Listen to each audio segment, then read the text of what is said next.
All right, so let's kind of review Patrick Henry. All right, Patrick Henry, statesman. He was a lawyer. I also said that he was a farmer, but he failed at farming, right? He found an oratory career. He was very good at public speaking, and he found a law degree at the age of 27 or 29. He actually ended up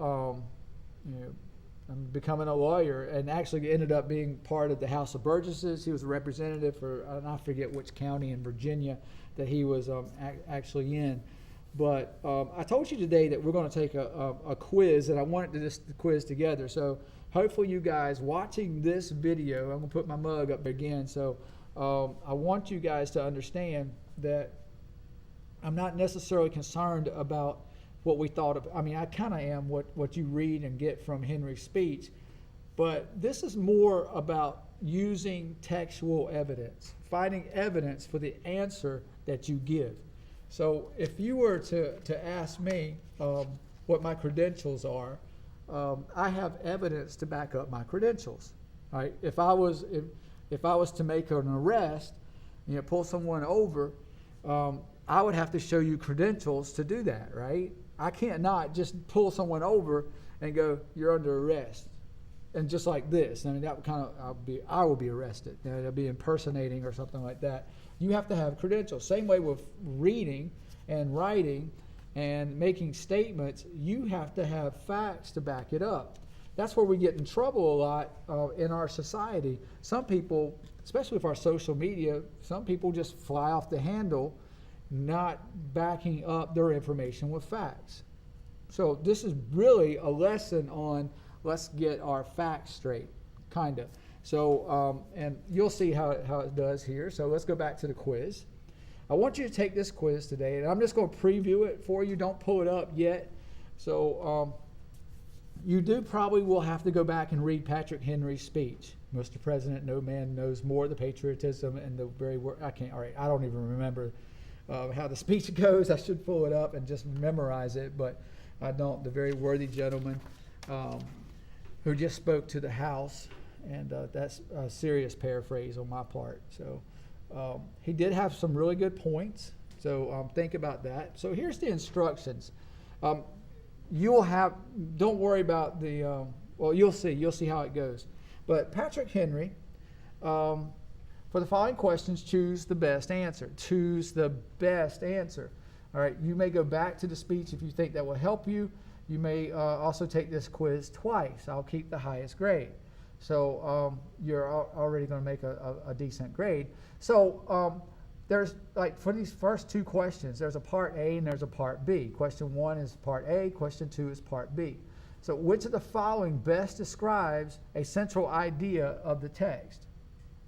All right, so you have to read each answer. Patrick Henry believed that there was no way to know the future, only to anticipate its potential.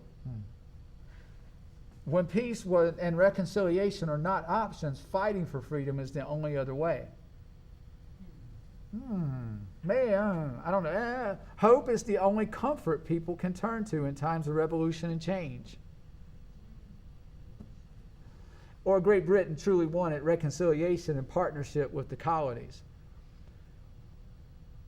Great Britain truly wanted reconciliation. You got to read that closely, right?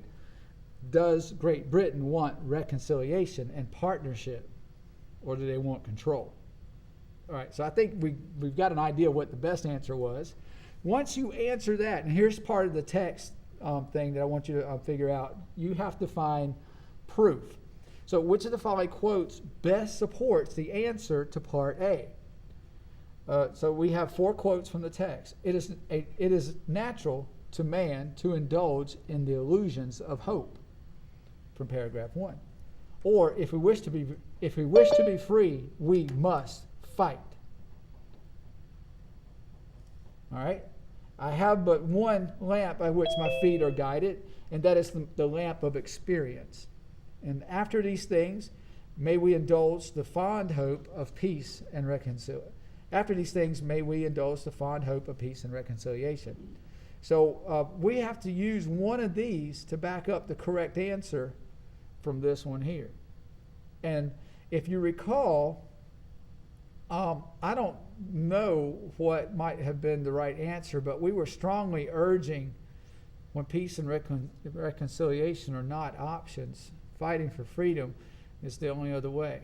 You see what I'm doing there, right? So what backs up that possible answer, if we're even talking about that one being the correct answer? What backs it up? If we wish to be free, we must fight, right? So you see, so that will back that up. So try to piece that together. Now, question 3 is not necessarily backing things up, but what alternatives did the colonists already try in their appeal to Great Britain according to the text? Now, you have to go back and find everything they did and match it up, because there's a spot in there. He talked about that. It's almost like a list that he gives. So go back to that speech and get that list. So I'm making it easy for him, telling you where to find that answer, right? So remember, this is not about, okay, it's a little bit about what you know, but it's mostly about what? What am I trying to do here? Teaching you to do what? Getting you to go back into the text and find evidence for the answers that you give. Now, in our test in the future and stuff, you won't have it necessarily like this, where where the evidence is in the very next question for the question beforehand. But when we start our writing projects, you will have to go back and use quotes from the text to support what you say. In other words, if you had said from question 1 that when peace and reconciliation are not options, fighting for freedom is the only other way, if that had been your statement in your paper, then you would have to use Patrick Henry's speech or his words to say, if we wish to be free, we must fight. Okay. Question 4 and 5, kind of the same thing. We're looking at, I want you to try it on your own. And so trust me on it, just try it on your own. According to Henry, what are the means, quote, means the colonies have to defeat the British? Now, you might have to go back and read that paragraph carefully, but read each possible answer. You can eliminate. I'll just say that. You can eliminate. So you might have a choice between 2 of them, but think about it. And then question 5 is the evidence for it. Which phrase from the paragraph best supports the answer to part A? And then I should have... don't worry about this right here, the God of nature. Here's the possible answers. Hugging the delusive phantom of hope, lying supinely on our backs, which the God of nature has placed in our power, or 3 millions of people armed in the holy cause of liberty. Find the evidence. All right, so the evidence for that for question 4 is in question 5. So think about that. All right, and then question 6 is just, which of the following does not identify a rhetorical device used in speech? So we talked about some rhetorical devices. We said pathos, ethos, and logos. Thank you very much. But also remember, other rhetorical devices include rhyme scheme. It includes metaphors and similes. There's all of that in there. So think about it. It's all those figures of speech. Those are rhetorical devices. So he uses repetition. Just saying. So which of the following does not identify a rhetorical device used in a speech? Okay, so you're looking for an answer where he doesn't use one of those rhetorical devices. So think about that.